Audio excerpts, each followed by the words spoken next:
तारिक साहब, जमशेद इकबाल चीमा साहब जितनी बातें कर रहे थे उससे आप कितना इत्तेफाक करेंगे? और दूसरी बात, यही तकसीम कैसे होती है खाद की? हुकूमती सतह पर भी तकसीम की जा रही है खाद की क्या? देखिए समिया, जमशेद चीमा साहब ने आधा सच बोला है।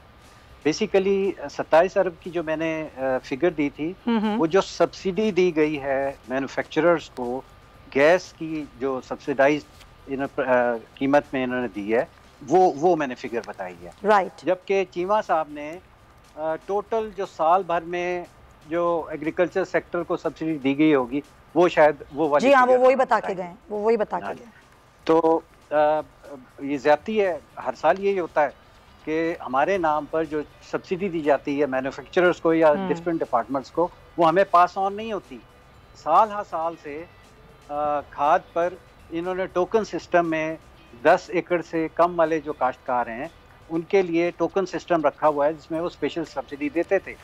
लेकिन आप यकीन करेंगे, हम लोग चीख के थक गए। वो ना उसमें सिस्टम में बेहतरी आई है और ना किसान को किसी किस्म की सब्सिडी मिल रही है।